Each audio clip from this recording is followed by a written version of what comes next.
Hi Yummy Art fans, it's me Andrea Sullivan of Andrea Sweet Cakes. I have traveled through time to bring you this awesome retro banana split cake with corn dog. If you're interested in learning how to make this cake, just stay tuned.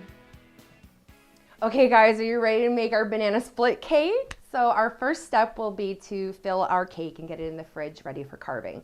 I always like to work with a cold cake. I find it's much easier to cut and carve the cake. Layers aren't shifting around. Buttercream isn't squishing, spilling everywhere. So that will be our first step.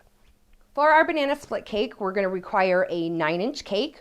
This is just a single batter that I've baked in a 9-inch by 3-inch high tin. And now we're going to level it and cut our layers into it. So I like to use a cake saw. I am not really good with a knife and freehanding my cuts. So I like to use a cake saw.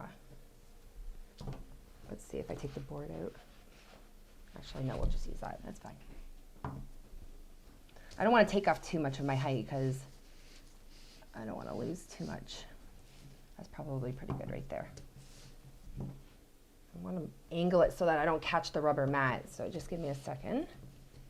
Okay. So I know a lot of people don't like to use the cake saw. I find there is a little trick to it. You make small little cuts all the way around just to get you started. It may be a little bit slower, but you do get very precise cuts.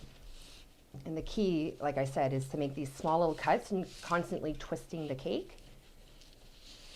And I'll explain the first time I ever used a cake saw, and I can see why people hate it, if this exact same thing happened to them, is I just took the saw and I went all the way through the cake.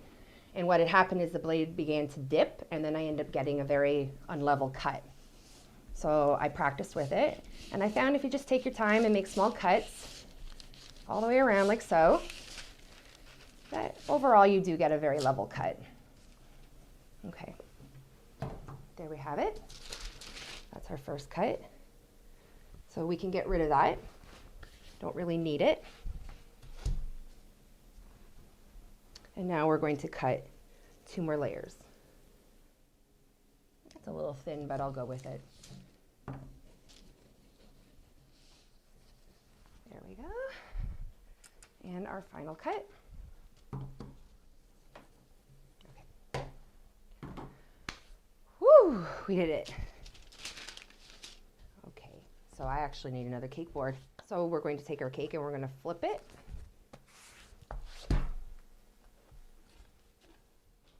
So we're going to separate. This is a cake, what is it, a cake lifter? I love this thing. It's awesome. Just place that aside. Grab our turntable.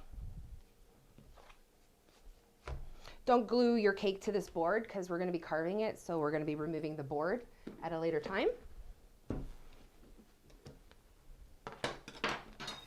So I just have my vanilla buttercream.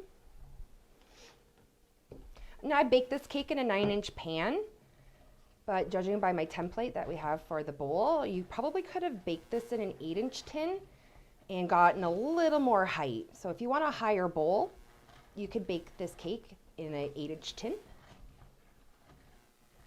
But considering I end up doing a 9, that's my standard. I like to do everything in a 9. I found I lost a little bit of height, so I'm going to try to make up by just kind of overfilling my cake. Our next layer.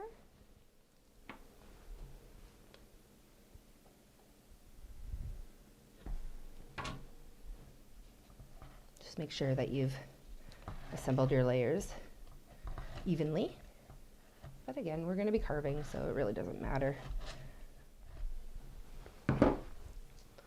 Buttercream. Lots of it.